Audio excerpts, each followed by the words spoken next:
My solar system shoes today. Hey, don't go crazy. My socks are almost as cool as your shoes. Oh, those are cool. Yeah, and I just ordered some Galaxy socks, so yeah, right. But anyway, so who in here saw Saturn through the telescope a while back? Yeah. So it's pretty cool. So we're talking about the formation of our sun and the planets that orbit the sun. And this is kind of the stages that it went through. And this is kind of taking a running start at what we talked about. We said that actually it was a solar nebula that contracted. Most of the material went to the center, like 99 point something of the material in that solar nebula actually became our sun, okay? Here we kind of have lanes being formed. The word is accretion. You're gonna see it on a slide coming up. Accretion, just as like that snowballing effect that the planets kind of cleared their orbit, all except Pluto, right? And this actually is showing you before the sun turned on. I'll show you why we know there's too many chromalies, okay? So this kind of, during the formation process of our sun, the planets were kind of forming in the disk outside where the sun is. So we have this place called the frost line, okay?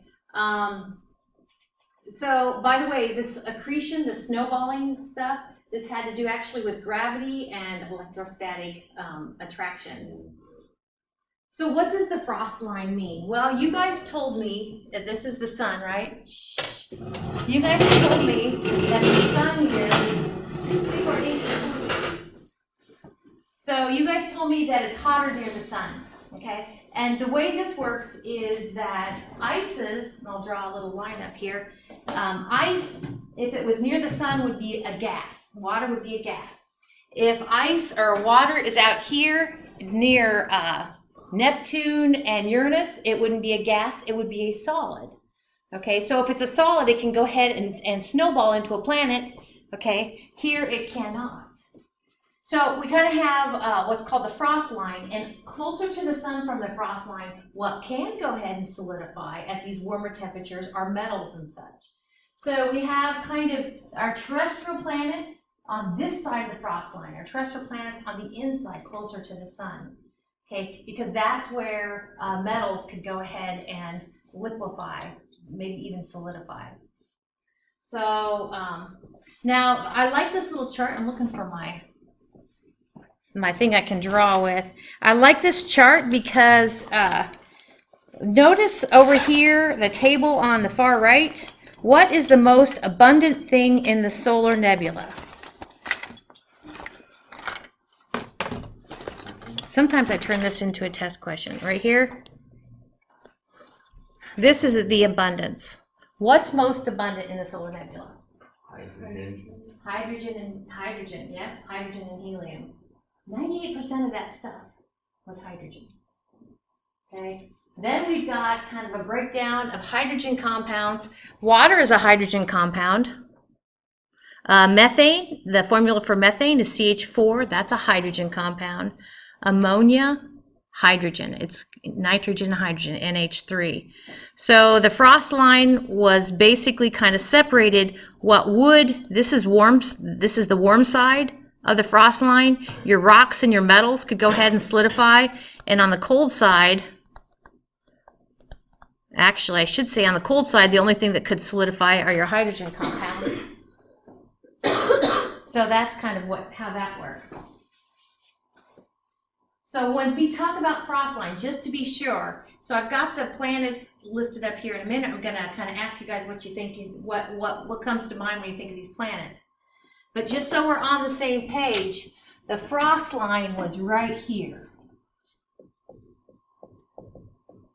Starts with the letter T. What do we call these sort of planets over here? Terrestrial. Terrestrial, yep. Did you mean to not put Earth up there? Yeah. Okay. Threw me off. Yeah, sorry. And then starts with the letter J. What do we call these guys? The Jovians. Yep. So that's kind of the formation process, why they became what they are. I mentioned the word accretion. That's like the planet snowballing. I think we also had the term planetesimal. Unlike that last slide I started out that, let's see, kind of formation of our solar system. That last slide had the sun or proto-sun in the middle, or the last figure, and then it had kind of these rocks around it. Those to me are planetismals. They're baby chunks that haven't really come to become part of a planet yet. Okay, so that's a piece of a planet. I love that term.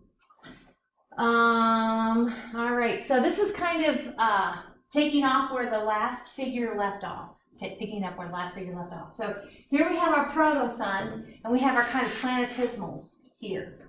There she is. Okay. Then we have kind of, if you compare these two, a few things. One is that, to me, it looks like it's kind of, the orbits have kind of contracted a little bit, but can you see where we've got bigger objects that can ultimately become planets? Okay. And then this one, actually, you can see that the little guys have been, what I probably believe has been blown away. The little guys that weren't part of a planet have been blown away, and we just have the planets left. This actually is kind of showing you at what temperature things could go ahead and become a planet instead of being a gas, at what temperature. So if we kind of draw our frost line here between Mars and Jupiter, here we have things, of course it's very hot next to the sun. Here's our sun, and it's cooler out here. And what's the interesting thing about 0 Kelvin? Not what? 0 Kelvin. Yeah, all molecular motion stops. So at 0 Kelvin. Why aren't there like negative Kelvin temperatures? Why aren't there why don't we go like negative 50, negative 100? Like we have negative Fahrenheit temperatures. Negative 200. Because 0 Kelvin's absolute zero. And yeah, exactly. Anything beyond that, there's nothing new. Yeah, anything beyond that can't be achieved. Yeah, so that's as cold as it gets. Yeah. So this is kind of showing you the temperatures at which things would go ahead and during the formative stages could become a planet. This actually, and I have a slide to show you the constellation Orion. So the constellation Orion has a hotbed of planets being formed. So what you're looking at is kind of zooming in. You kind of see the nebulosity, the nebula material around, but that little disk thing is where a planet is forming. Or saying that, yeah. Or yeah, protoplanetary disk. I said that wrong. That disk part is where a star, a protosun, is forming. Actually, you can kind of see the hot thing. So it's actually, this would be kind of what we saw on the drawings of our own solar system. Kind of that flattened out disk of material that can actually become planets and continue to add towards the star. Okay, so these are other systems. And it's in the constellation Orion. So this is Orion. This is a figure I added recently. So Orion is cool because you can see, this is Betelgeuse, and these have names, I can't remember what they are, but you can kind of see for Orion, see kind of the squarish body. This is called Orion's belt, and this is called Orion's sword. And I don't know if you can see, it's kind of fuzzy there. That fuzziness is this. And it's really cool in binoculars. We'll have to see if I want to hold an extra lab, if we can get out and see Orion. But in the sword region, this is called the Orion Nebula, and you can kind of see those kind of pinkish dots. Those would be new stars being formed in that big honking nebula where lots of stars can be formed. Our nebula was a solar nebula. It's kind of a small thing. This is what we call a giant molecular cloud. All sorts of baby stars. And do most stars have planets? Yeah. So over the next few million years, all that stuff is going to combine and I guess kind of go into motion, and then you're going to have a galaxy or whatever. Over the next million years or so, these kind of little nuggets are going to eventually turn into stars. And as they turn into stars, they're going to kind of blow away the nebula stuff around them with their wind. All stars have what we call stellar wind or solar wind in the case of the sun. And then what's going to happen is this will look very different. Now, That's a very good question. So the thing about all of these stars that we see, now we see more stars than just the constellation Orion. They are all part of our galaxy. Yep. So these births of stars or deaths of stars are all occurring within our Milky Way galaxy. Yeah. And you raise a good question. So how do you get a new galaxy to be formed? And as far as I can tell, if you want a new galaxy to be formed, your best bet is to have two galaxies interact. And it's like they birth a new galaxy. Sometimes when galaxies merge, if they have velocity going opposite ways, they can leave something in the middle that would become a new galaxy. Yeah, that's probably. All right, so this is actually, sorry about the kind of writing over it, but each one of these boxes represents one of those little baby stars that we saw being born in Orion Nebula. Pretty darn cool. So in order to understand our own sun and system of planets, you know, we can't go back in time, but one of the things we can do is to look at what's going on right now. And like you said, we can't watch over the, 100, million years for it to do what it needs to do, but we can see stars in different stages. So I wasn't sure what tau meant. I was like, HL tau, what the heck is that? Well, of course, you've heard of the constellation Taurus, okay? And so tau is short for Taurus. So this is a star in the Taurus constellation. And so what you're looking at, sometimes we see things edge on, and that's kind of what we saw a minute ago, edge on, but this one we're seeing face on. So that's a photograph image, probably taken in the infrared region of light. So you can see the central what is going to be a star and kind of those regions around it, which are be planets that are forming via accretion. So this actually then is, so that's an image. And this is like an artist's rendition of kind of what's going on. You see kind of the snowballing. This just screams snowball if you've ever made a snowman in the fresh snow here in Iowa. You know, you leave the tracks of the snow that you picked up, accretion. I had a hot link. Let's see what this does. Wikipedia. I know you're not supposed to use Wikipedia. As long as it cites its sources. Okay. So Wikipedia isn't all bad. This caught my eye because it's an image again, a photograph, and we're looking at in the region of Taurus, the constellation. I mentioned giant molecular cloud a minute ago. A giant molecular cloud is just a humongous nebula, and we can see that it says in the bright blue region in the upper center left. Right, upper center left. So, I'll be right, is the thing we just looked at. So to me, I'm not sure, it kind of looks like here. But anyway. All right. So this again is consistent with the birth of our solar system. So you can kind of see the hot region. Okay, that's the sun. Got most of the material in our solar nebula. But before it turned on, there was extra gas, and I'm going to talk about what turning on means. But there was extra gas, and there was this accretion in the lanes. Okay, the lanes would actually be the orbits of when the planets formed.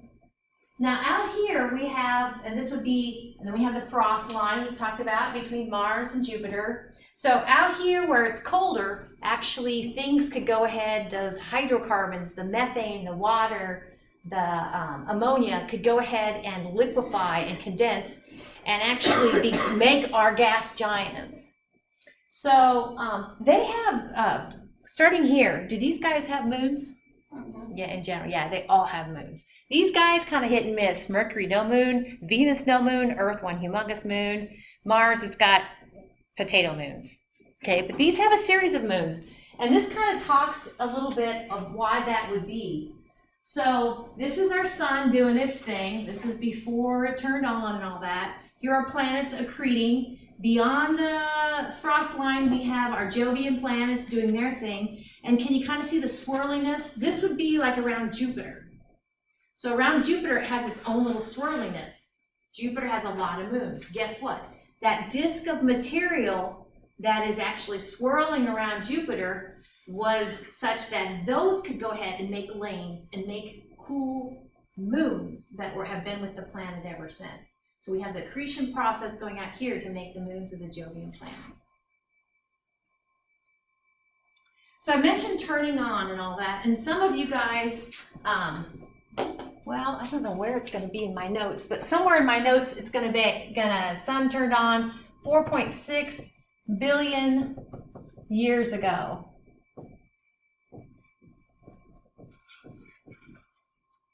And this is going to be our sun, okay? The thing about the whole turning on process was, it's a big hairy deal. Before it turned on, it was hot and toasty. It was hot and toasty. In order to turn on in the core of the sun, it needed to go ahead and have a nuclear reaction happen. In the core of the sun, the core of any star, in order for it to turn on, you have to have hydrogen and hydrogen, which is most abundant in our nebula, go ahead and be hot enough in the core and high enough pressure to squish together to make what comes after hydrogen? Helium. Yeah, to make helium. That's nuclear fusion. And when it turned on, and boy, that must have been a crazy event. When it turned on, it created what's called solar wind. So it turns on and it's been blowing ever since. So about 4.6 billion years ago, it turned on, it began doing this H, hydrogen plus H, hydrogen, goes to form He, helium, and lots of energy. Lots and lots of energy. And this right here is what we call the solar wind. Okay, it's been blowing ever since. So that's why when we kind of look at the kind of how the turn-on process looked, by the way, the solar wind cleared kind of the rest of the gases, rest of the nebula stuff, and it cleared those little planetismals. It blew them away, generally speaking. So here we go, nebula. Okay, we kind of see the flattening out. Definitely the rotation going counterclockwise, right? Here you can kind of see the frost line. The blue is the cold, where we can go ahead and have more stuff solidifying and condensing. And here we kind of see accretion, forming of lanes. And the big difference between this fourth one and this fifth one is that the sun has turned on. I know the sun's turned on because basically it's cleared the extra gas, the extra solar nebula material that had not become part of a planet or part of the sun. Okay. And if you look kind of closely, here I can tell it, we still have some crumblies out here. And those crumblies, quite honestly, are where Pluto is, the crumblies. The stuff that the solar wind just kind of... So, it's pretty fun. So the way you look at this is the blue are the planets, and the red are the dwarf planets. So you can kind of see the plane of the ecliptic we've been talking about, and the inner planets. We have a couple of, we have one dwarf planet. Remember Sirius? Where is Sirius located in all this stuff? Where is the asteroid Sirius? There's 3 places asteroids can be. What do you think? Isn't there one in between Mars and Jupiter? It is between Mars and Jupiter, exactly. This is the asteroid belt. Yep, you got it. And this is where Sirius is. Gotta love Sirius. This note also says, if you look at Pluto, Pluto's, well, you see Pluto, Mars. It's actually a red line and actually is inclined out of the plane of the ecliptic quite a bit. So that's not why it got demoted. Why did it get demoted? Why did Pluto get demoted? Didn't meet the standards. It didn't clear out its orbit. Yep, you guys got it. So now this is a table to kind of wrap things up. Of course, here we have the planets in order. A couple dwarf planets here. Relative size. And relative distance from the sun, because what does AU stand for? Hey, don't go to sleep on me, dude. Hey, thank you. I know you're listening, but Yeah. I know you're listening. What does AU stand for? Astronomical unit. Astronomical unit. Yep, astronomical unit. And what does it mean? It's a measurement from the sun to the earth. It's a measurement from the sun to the earth. What's that? It's a way to calculate it so it's not a huge number. Yes, a way to calculate it so it's not a huge number. Very good. Okay. So you see relative distances from the sun. Here we see densities. What did you guys tell me about densities? What does a density mean? How light, Mm-hmm. how it weighs. Yeah, how light and how much it weighs and how much volume it occupies. Yeah. So if you have like 10 grams or if you have 100 grams, that's like this volume. Okay, that's pretty dense compared to 100 grams, that's this volume. So I'm going to go ahead and draw a line here between our T for terrestrial, J for Jovian planets. What would you say about the densities? They're a lot bigger. Mm-hmm. These are high densities, yep. And these are low densities. The density of water is 1. The density of water is 1 gram per milliliter or 1 gram per cubic centimeter. And check this out. Actually, when we talk about Saturn, we're going to see that Saturn, because it's fluffier, 0.70 is less than 1. So actually Saturn would float on water. If you had the planet Saturn and you had water big enough, it would float. I think everything else would sink. This is, so orbital, what does orbital period mean? Like how many times it goes around? Like how many times it goes around the sun. Yep. How long it takes to go around the sun. So it takes Mercury 87.9 days, Venus 225 days, 365 and a quarter days for Earth. What's the pattern here for how long it takes a planet to go around the sun? The closer it is, the faster it goes around. Yes, the closer it is, the faster it goes around the sun. Yep, exactly. So what's the rotation period?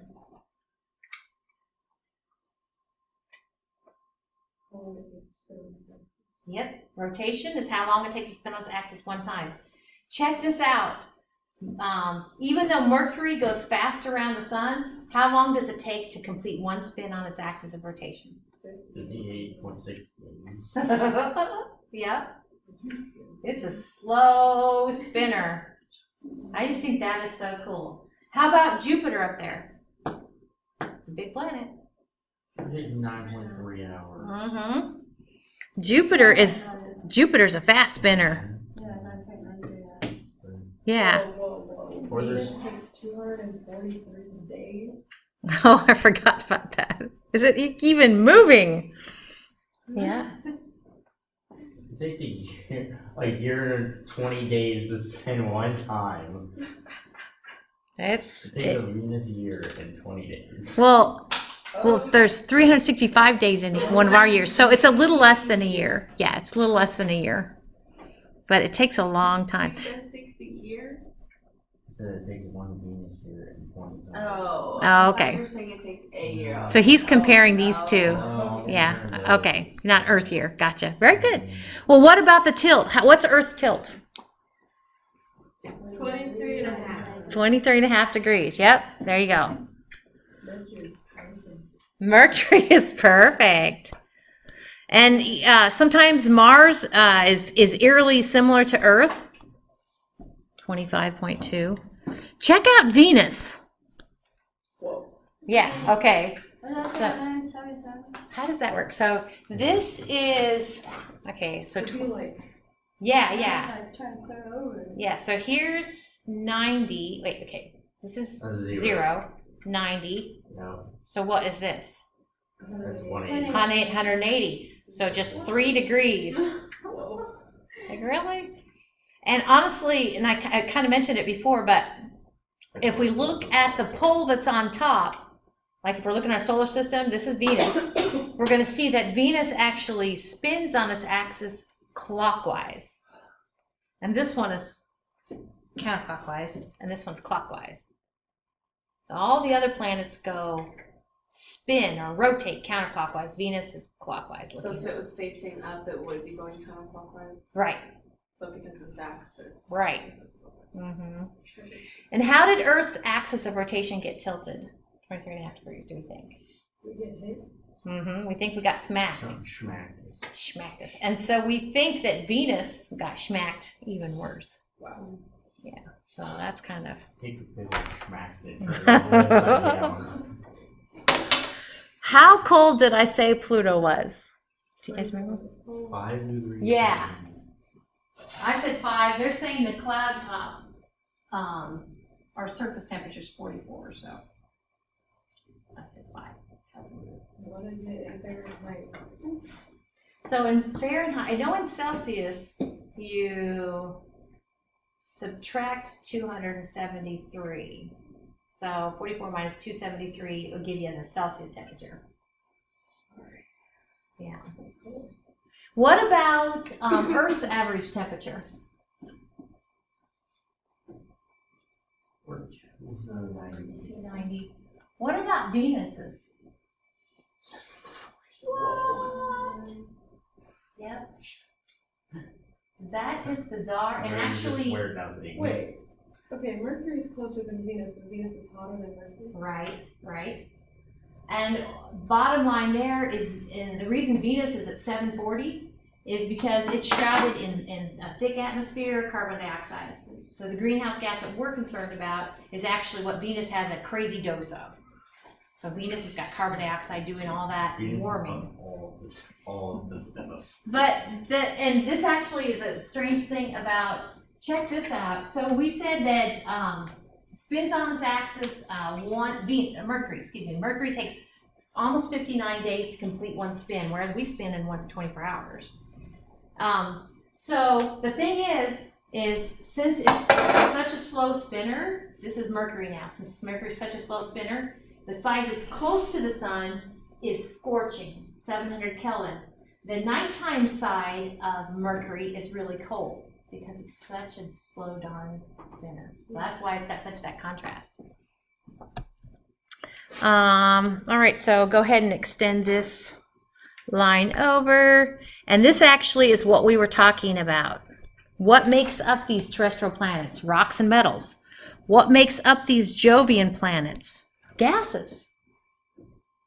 You guys told me that with regard to moons, and this hasn't been updated, with regard to moons, all 4 Jovian planets have moons. It says 67, 62, 27, 14. And I know that Jupiter's is low. I know, this isn't old data.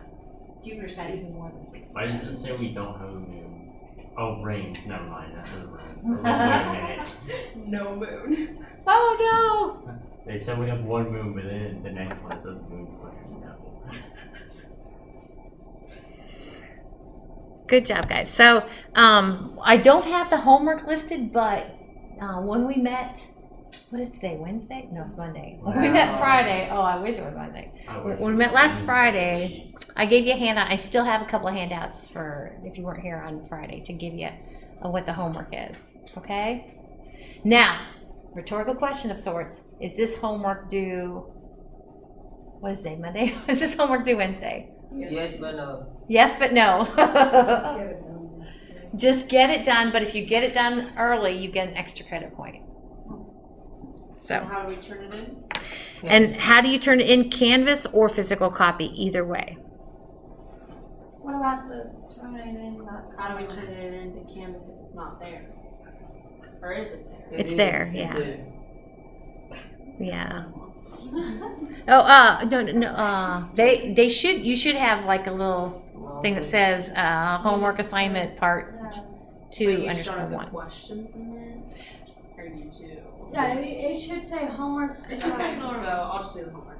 Oh yeah. But I gave a handout of the questions Friday, and I must have yours still. Yeah, I wasn't here. Yeah, if you weren't here, I still have a copy for you. Okay. Well, let's go ahead, and I was going to ask kind of what you think you know about these planets, and it sounds like we learned some things. You already know a lot. What? Go ahead. We skipped the video. Yeah, we'll come back and watch it. I kind of want to get through this Mercury part. There are some videos though coming up. Okay. So Mercury, right? Day side really hot, night side cool. Dense, made of rock and metal and all that. But I'm going to show you this little video on what's called planetary differentiation. Planetary differentiation totally is like salad dressing. If you have it's Italian salad dressing. You shake it up, okay? If you go ahead and take your Italian salad dressing and let it set, what's going to happen? It's going to separate. It's going to settle. And what you're seeing settling, is this right? I think it is. I think the water's more dense, and yeah, because oil floats, and the oil will float up. So the dense stuff will settle. That's exactly what happened with the planets, okay? They were ooey gooey. Think of like before the sun turned on, think of them being hot, kind of still accreting. They were hot, they were ooey gooey. And so the heavy things sank and the light things rose. The Earth's core, I don't know if you guys are into this or whatever, what element do you think of as the Earth's core? Magma, yeah. So I'll just go ahead and answer my question. Magma and actually iron, element iron, yeah. It's got a core of iron. And what we're going to see is, and that's because iron's so heavy. Okay, and the light things rose, the heavy things sank. And so actually, with the Earth, with Mercury, with Venus, with Mars, they all did this planetary differentiation thing. And so here in a minute, I'm going to show you kind of like a drawing, a figure of what those planets look like. And you're going to see they have an iron core. So here's this little video with them, but. That it's very similar to what we're talking about here. So what other date did I put on the board a minute ago? 4.6. Yeah, 4.6 billion years. So here we have planets have been cooling for the past 4.5 billion years or so. So 4.6, 4.5. And what we're talking about there is basically when the sun turned on, remember it began solar wind. Here you go, that's my solar wind. And it cleared the leftover nebula, and it cleared kind of the light miscellaneous stuff. So it's this whole thing of planetary differentiation kind of gave us similar structure for our inside or terrestrial planets have this similar structure where they have a core in the middle, then they have mantle beyond the core, and then beyond the mantle is the crust that we're walking around on. So here we go, kind of from left to right, we have the Earth. The gray thing is the iron core, metal core. The kind of orangish looking thing is the mantle. Now there's actually a solid mantle closer to the core and a liquid mantle. And then on top of the mantle is the crust. So that's the Earth, this is Venus. How would you compare their cores between the Earth and Venus? Venus looks a little bit bigger. Venus looks like a little bit bigger core? Yeah. What about the overall sizes of Venus and Earth, if these are drawn to size? Venus is smaller. A little smaller, but they're similar. Yeah, they were kind of similar. Mm-hmm. They are similar. Venus is, to me, more of a sister planet than Mars is to Earth. That's why, honestly, when we looked at how hot Venus is, that's why we're worried about Earth getting that hot, quite frankly, because they have similar things. I know they're different locations from the sun. All right, there's Mars. What would you say about Mars' size? The lithosphere. It's smaller. The lithosphere, good call. Now the lithosphere I didn't mention, but you can kind of see from the slide, the lithosphere takes the crust on down to the top part of the mantle. So the lithosphere.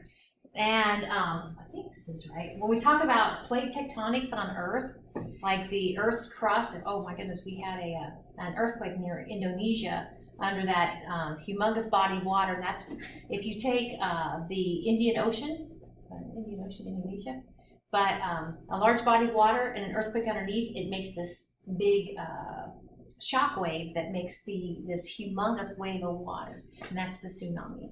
So anyway, plate tectonics involve the lithosphere moving on the liquid mantle. So yeah, lithosphere is humongous. What about Mercury? They have a big core. Humongous core. And you know, Mercury's closest to the sun, so maybe when it was getting its materials, it got more metals than it did Liquids and stuff. the other stuff. And there's the moon. Oh, love it. I guess I didn't even think of the moon having a core, where it's just kind of a big rock in the sky. Right. Yeah, the moon actually has undergone differentiation. If planetary differentiation, where the heavy things sink, you figure if the moon hadn't, then yeah, it would just be what we say homogeneous or the same throughout. And it's definitely got something on the inside. Now here's one for you. If you get a piece of pizza, okay, say your family orders pizza or your friends order pizza, okay, and you go ahead, here's my box of pizza, and I take out a slice and I put it on a paper plate, okay, and I go ahead and I get sidetracked and I don't eat my pizza right away. I come back in, maybe 5-10 minutes. What are the temperatures going to be like versus the pizza in the box versus the pizza in the gonna be hotter. The pizza in the box is going to be hotter. Why? And it's closed and you're leaving the other pizza out and That's right, because it's closed and you're And there's leaving more the pizza pieces in out. there too. That's hot too. That So was my it's other hot. point, yes. There's more pieces of pizza in here. So it's. So it kind of, heat. yeah, it's got more heat because there's more there and they can keep each other warm. This guy's going to cool down. I'm still eating. What's that? Still I'm still eating it. That's right. Oh yeah, me too. We had pizza yesterday. Where'd you get it from? Pizza. They didn't make that pizza greasy. It's usually pretty good. Pizza Hut, not good. Yeah, I hate pizza. I don't even. We I got- was starting to make me hate pizza. I'm gonna put Domino's. Yeah, Domino's has been getting better. So this little piece of pizza is like Mercury, and this pizza in a box collectively is like Venus and the Earth. So Mercury is going to cool down a lot faster, even though it's closest to the sun because it's by itself. So how the core is going to make it cool down faster? Or Just the fact that it's smaller. Okay. It's like a size thing. Oh, okay. Yeah, it's gonna cool down quicker. And honestly, that's an important point because when we look at kind of, I call it ooey gooey. When we look at beyond the crust of any planet or the moon, if it's going to have any sort of liquid, well, it depends on if it was a big piece of pizza or if the pizza pieces all connected together. Okay. So as it works out, when I say it's dead, that just means that it has cooled down to the point there's nothing liquid in the center. So I put the word dead over by the moon and Mercury. That just means that if you were to go down from the crust to the core, there's no liquid place there to have what we call plate tectonics. With regard to Earth is still ooey gooey. It's still got some liquid part to it. Venus, we think so. Mars, uncertain. And they're arranged by size, so that's why these little guys over here, your single piece pizza, these big guys over here, that's your box of pizza. box of pizza. One slice. One of the things, if we were going to write important things about Mercury, and sometimes I include it in my tests, is the planet Mercury. What does that look like? What does this look like? Something we've already looked at pictures. It looks like the moon to me. It totally looks like it's got that color, and it's got those little impact craters. It totally looks like the moon. Mercury, the moon. That's what Mercury looks like. That's what the surface of Mercury looks like. Yep. Isn't that crazy? I think it's crazy. A big old rock. A big old what? It's a big old rock. It is. Yeah. This is actually looking at Mercury in a different way, kind of seeing some of the low spots and the high spots. This is looking at Mercury. And there's a feature on Mercury. When I look for features, or when I look for things to to ask you about for planets. Sometimes I'll ask about a feature on Mercury called the Calorus Basin. And I'm going to try to kind of open it up, look at it differently. To me, I can't see that's much of a basin. But if we look at it this way, hopefully you can get a sense for how big that impact. The Calorus Basin is just an impact crater. So you can kind of see the curvature of the planet. Did I say Venus? Oh my goodness. You can see the curvature of the planet Mercury. It looks like the moon, but this is Mercury. And to scale, this is the Calorus Basin on Mercury. Now, one of the crazy things, and I don't know if my notes this semester say it, but opposite the Calorus Basin on Mercury is like a jumbled up region of rocks and stuff. So basically, when this crater was formed, it was so percussive that that shock wave went through the planet, and it's got this jumbled up mess on the other side. I think that is so cool. So the Calorus Basin on Mercury.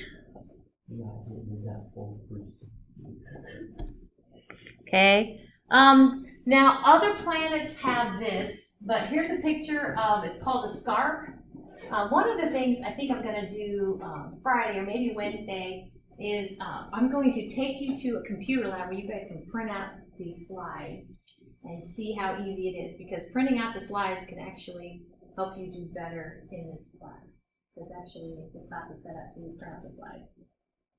Anyway, the word scarp, because I mentioned that, because if you had it here, you could say scarp. Or taking notes, or write the word scarp. Okay, it's just got a cool flow to it. All it means is kind of a ridge, and scarps formed because of the planet, as the planet cooled. Some interesting facts about Mercury.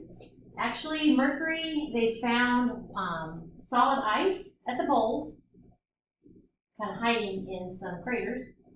Mercury, it has no atmosphere. And honestly, the reason for no atmosphere has to do with its size. The more massive the planet, the more gravity it has to hold on to gases. Okay? Trace helium, hydrogen, sodium. We already talked about a minute ago, we saw how very hot the daytime side of Mercury is and how very cold it is on the nighttime side. And the reason for that is because it spins so painfully slow. All right. Now, one of the things I think I maybe mentioned a long time ago is that we have Sun, Mercury, Venus, Earth, right? So, and we'll talk a little, we'll kind of open the lecture on this on Wednesday.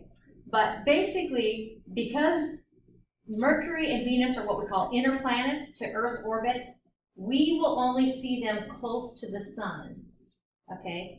These other planets, Mars, Jupiter, Saturn, Uranus, and Neptune, we can see them actually kind of anywhere in our nighttime sky relative to the Sun. But these will always be close to the Sun. And I'll try to kind of convince you of that.